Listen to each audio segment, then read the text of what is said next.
We need to do more for community safety, and that means young people, right? Like, we should be investing in community programs.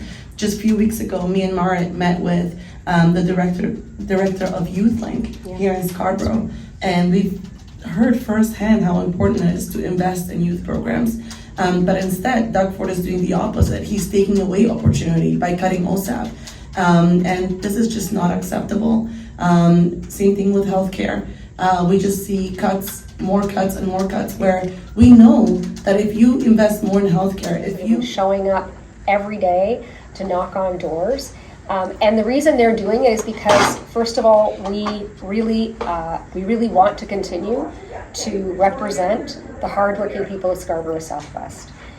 This community deserves strong representation from the NDP, as they have had for many years now. And in fact, through history, some of our greatest local, provincial politicians, great Canadian leaders like Stephen Lewis have represented this community. Of course, is healthcare, and particularly the lack of enough healthcare workers, doctors, nurses, and of course, the strain on our hospitals, the waits. I met a woman just the other day who was telling me here in Scarborough Southwest, who was telling me that her mother, her elderly mother who has dementia, was unwell. She took her to the hospital, and they waited for 33 hours before they could get her a bed.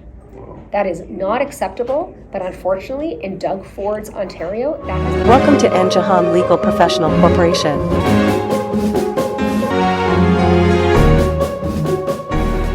We have a growing need, particularly in areas like healthcare.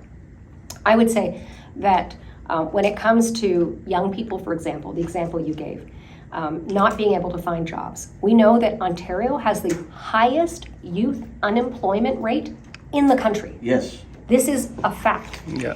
And to me, this is on government to work with industry and all sectors to create opportunity. So healthcare is a good example. If we are underfunding healthcare, then we are not providing enough investment to actually hire the people that the healthcare system needs. Likewise with education. I'm going around the province right now, and I'm finding educational assistants who work with children with disabilities, and they can't find work. And when they do, they burn out because they're just so overwhelmed. We need to invest, we need to hire more people. The need is greater than what they're providing.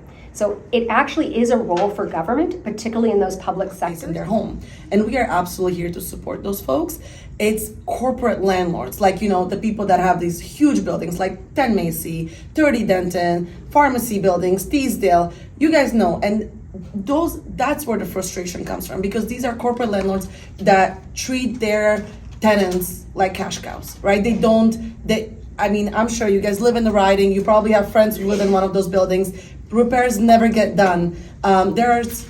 People complain, they ask for repairs and they're never answered. But the answer to this, actually, this is my flyer for renters. And at the end it says, so we want rent control for 2 years rent freeze. But the second is cut delays with landlord and tenant board. And this is actually going to be beneficial to both. So if you are renting your basement and you have a bad tenant that is not paying, having a faster access to landlord and tenant board to present your case is a good thing for everybody.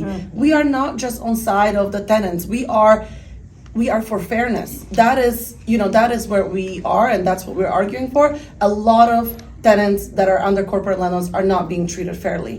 TV metro mail আমাদের YouTube subscribe করুন, bell icon click করে Facebook পেজে like দিয়ে আমাদের সঙ্গে থাকুন। ভালো থাকুন।